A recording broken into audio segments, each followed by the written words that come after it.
వనపర్తి జిల్లాలో సరళ సాగర్ ప్రాజెక్టు భద్రతకు ప్రమాదం పొంచి ఉందా? రిపేర్లు చేపట్టి ఆధునీకరణ చేయకపోతే మనుగడ కష్టమేనా? సెంట్రల్ వాటర్ కమిషన్ హెచ్చరికల ఆంతర్యమేంటి? తాజాగా కేంద్ర జలమండలి అధికారుల పరిశీలనలో ఏం తేలింది?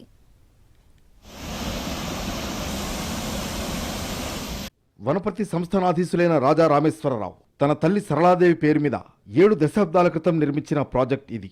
టీఎంసీ నీటి నిల్వ సామర్థ్యంతో ఉన్న ఈ ప్రాజెక్టుపై ఆధారపడి 5,000 ఎకరాలకు పైగా భూమిలో పంటలు సాగవుతున్నాయి. ఆసియా ఖండంలోనే మొట్టమొదటి ఆటోమేటిక్ సైఫన్ సిస్టంతో పనిచేసే ప్రాజెక్ట్ సరళా సాగర్ ప్రాజెక్ట్. కొన్నేళ్లుగా ఈ ప్రాజెక్ట్ భద్రతపై అనేక అనుమానాలు వ్యక్తమవుతున్నాయి. ఇటీవల సెంట్రల్ వాటర్ కమిషన్ ఈ ప్రాజెక్ట్ భద్రత, తీసుకోవాల్సిన చర్యలపై నివేదిక ఇచ్చింది. ముఖ్యంగా పెద్దవాగుకు వరదతో జలాశయంలో సిల్ట్ పేరుకుపోయింది. దీంతో నీటి నిల్వ సామర్థ్యం తగ్గింది. కట్ట బలహీనంగా మారడంతో లీకులున్నాయి. సైఫన్ స్ట్రక్చర్ నుంచి, రాతికట్ట నుంచి కూడా లీకేజీలున్నాయి. ప్రధాన కట్టపై చెట్లు పెరిగాయి. దీంతో ప్రాజెక్ట్ సేఫ్టీకి ముప్పు పొంచి ఉందని వాటర్ కమిషన్ నివేదికలో ప్రస్తావించినట్లు తెలుస్తోంది. దీనికి లైట్గా లీకులు ఉన్నాయి. ఆ చెట్లు అవన్నీ కొట్టేస్తే దీన్ని పునరుద్ధరించి దీని సేఫ్టీ సేఫ్టీ చేస్తే బాగుంటుంది. ఇంకోటి వరద కారణంగా సిల్ట్ కూడా బాగా పేరుకపోయింది. ఆ సిల్ట్ కూడా కొంచెం తీపిచ్చి నీళ్ళ సామర్థ్యాన్ని పెంచితే అందరు రైతులు సంతోషపడతారని మేము మనస్ఫూర్తిగా కోరుకుంటాం.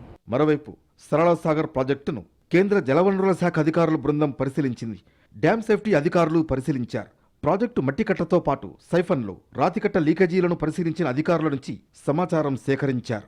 సరళా సాగర్ ప్రాజెక్టుకు 65 ఏళ్లుగా పూర్తి స్థాయిలో ఆధునీకరణ పనులు జరగకపోవడమే ప్రస్తుత సమస్యలకు కారణమని అంచనాకు వచ్చారు.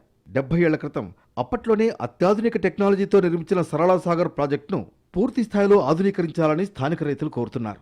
పర్యాటకంగా కూడా ఈ ప్రాజెక్టును అభివృద్ధి చేయాలని స్థానికులు డిమాండ్ చేస్తున్నారు. ఇందుకు తగ్గ నిధులు విడుదల చేయాలని రాష్ట్ర ప్రభుత్వానికి విజ్ఞప్తి చేస్తున్నారు. ఇక్కడ ఈ ప్రాజెక్ట్ కొన్ని లీకులు ఉన్నాయన్న. ఆ డ్యామ్ పైన ఉన్నటువంటి చెట్లు కొన్ని ప్రాబ్లమ్స్, లీకేజ్ ఉన్నాయి. ముందు వచ్చేటటువంటి బాటం తూమ్ దగ్గర కూడా లీకేజీలు ఉన్నాయి. ఈ లీకేజీలు పునరుద్ధరణ చేయాలి. ప్లస్ ఇంకోటి చెట్లు ఉన్నాయి. ఈ చెట్లను కూడా కొంచెం సహకరించి ఒక డిపార్ట్మెంట్ చూసుకుంటే క్లియర్ అయిపోతాయి. ఇంకోటి దీనికి ఫండ్స్ రిలీజ్ చేస్తే ఇది టూరిజం అయ్యే అవకాశాలు ఉన్నాయి. నుంచి రావడానికి కూడా రోడ్డు సౌకర్యం లేదు. అది కూడా డిపార్ట్మెంట్కి అప్పచెప్తే అది కూడా రోడ్డు అవకాశాలు ఉంటాయి. ఈ సందర్శకులు ఎక్కువ వచ్చి చూసుకోవడానికి అవకాశాలు ఉంటాయి. ప్రాజెక్ట్ నిర్మాణం, స్వరూపం, చేపట్టాల్సిన పనులు, ఆధునీకరణకు కావాల్సిన నిధులు వంటి అంశాలకు సంబంధించి పూర్తి స్థాయిలో ప్రభుత్వానికి నివేదిక ఇవ్వనున్నట్లు తెలుస్తోంది. అయితే కేంద్ర జలవనరుల మండలి అధికారులు స్థానిక ఇరిగేషన్ అధికారులతో కలిసి మరోమారు పూర్తి స్థాయిలో సమీక్ష చేసి ఆ తర్వాత తుది నివేదికనివ్వనున్నారు.